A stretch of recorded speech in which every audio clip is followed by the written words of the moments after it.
And it goes a little something like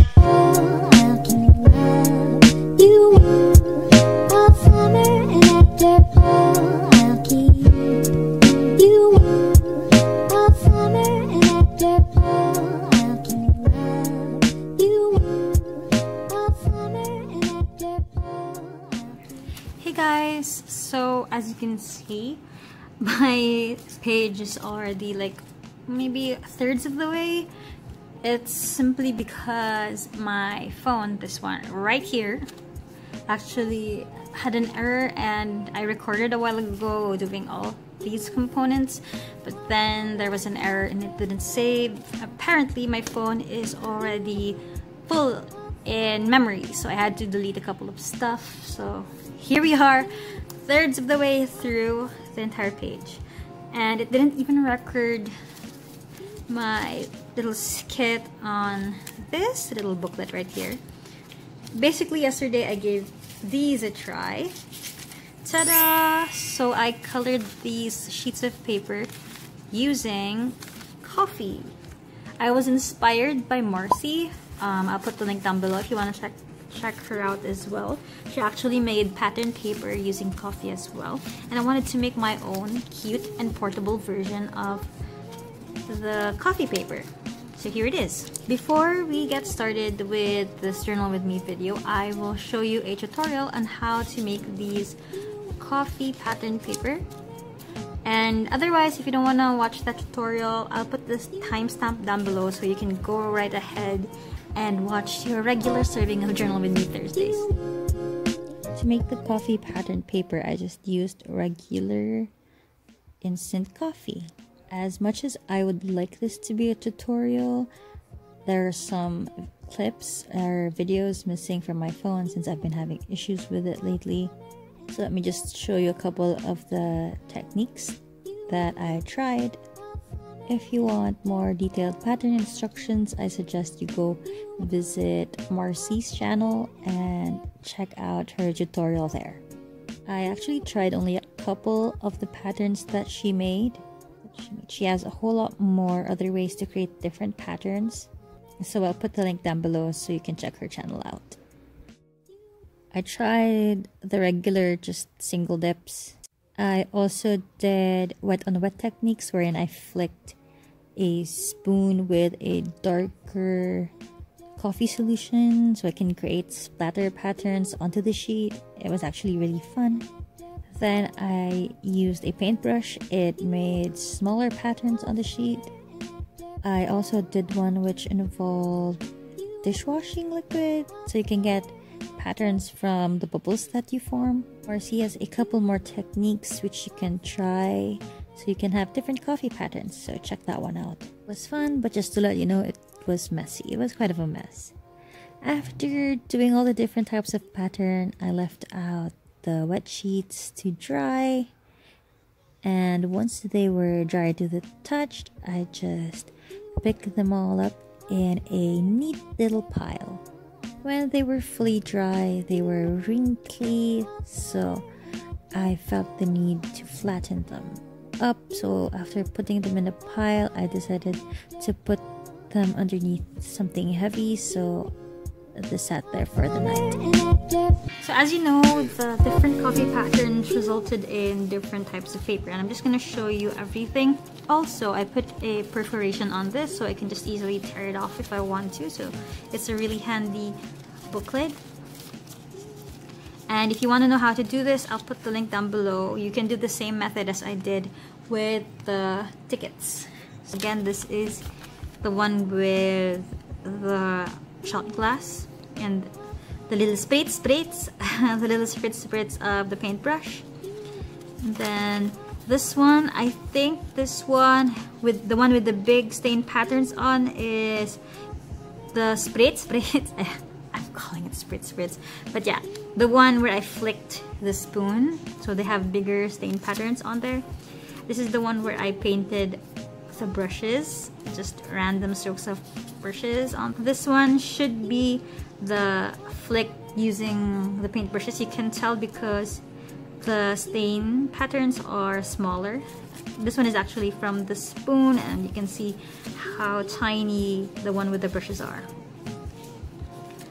Okay, let's see. Oh, this one is the one with the heavy salt on it, so you can actually see the scales. And then this one is just the single dip and double dip. So there is no difference between a single dip or double dip. If there is, I can't notice it, so it didn't matter if you dipped it once or twice. You get the same color. You get the same coffee color, and you also get the same brown edge pattern.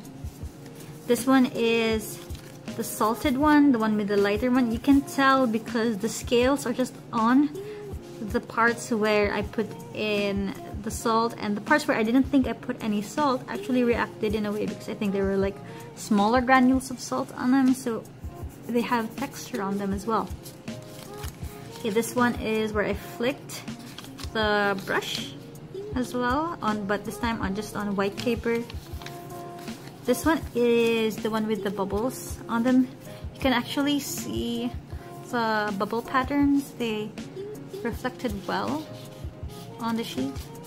And this one is, yeah, I can't see, you can't tell the difference between single dip and double dip. So there you go. That's how I made these cute pattern papers.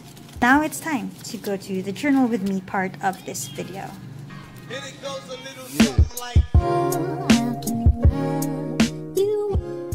Hey everyone, so I realized I haven't introduced myself yet, but since you either finished the whole coffee pattern tutorial or perhaps you skipped to this timestamp, hi there, I'm Charmaine and welcome to another Journal with Me video.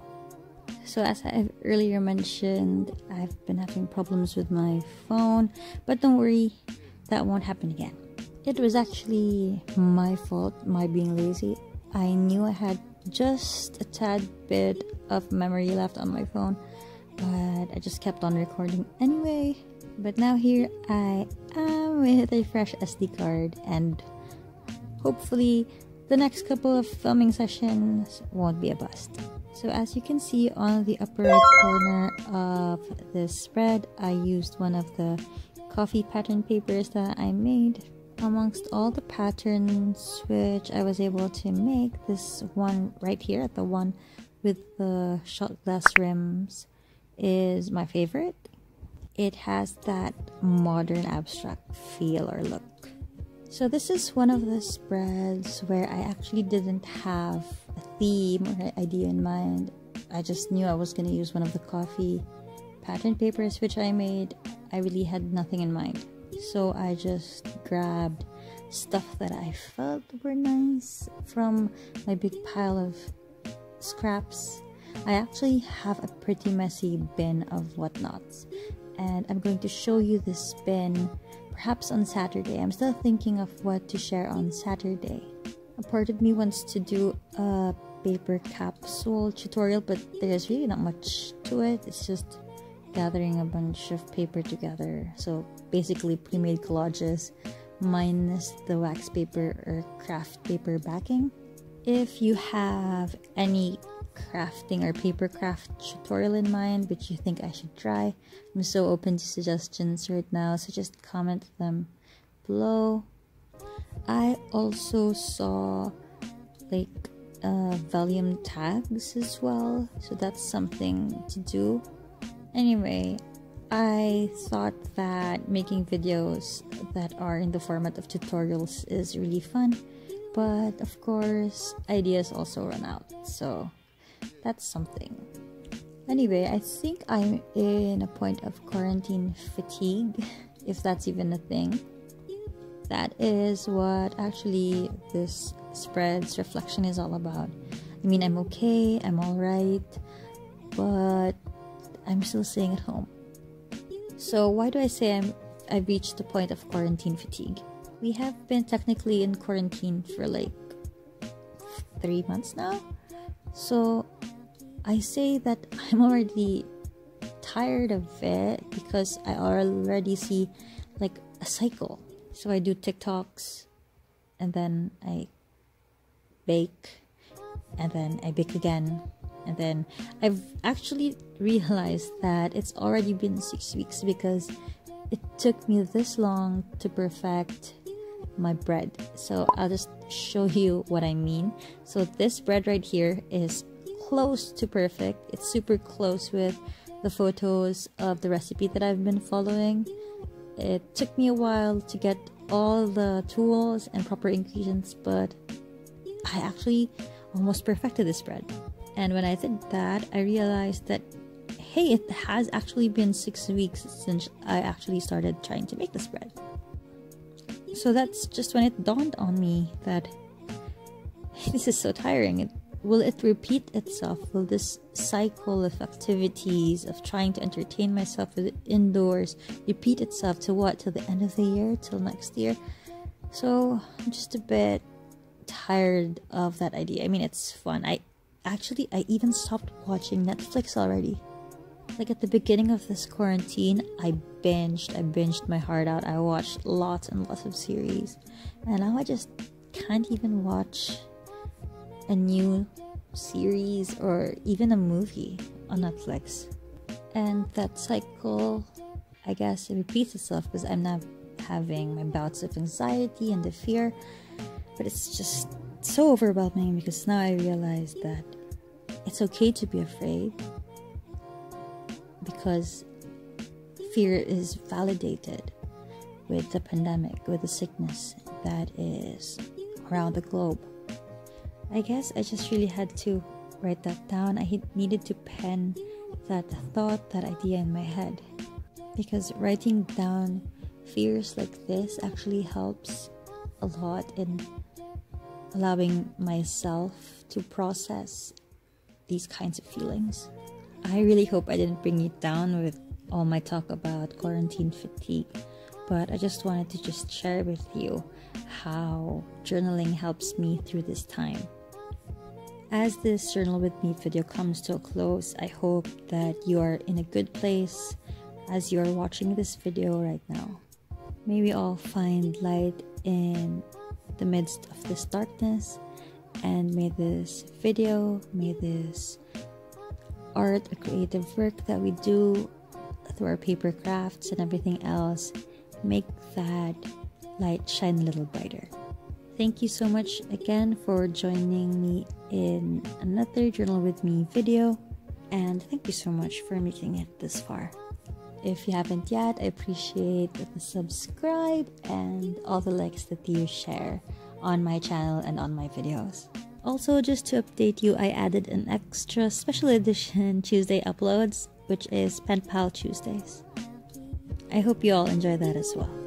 So for now, I'll see you in the next video. Stay safe, keep well, and enjoy the rest of your week.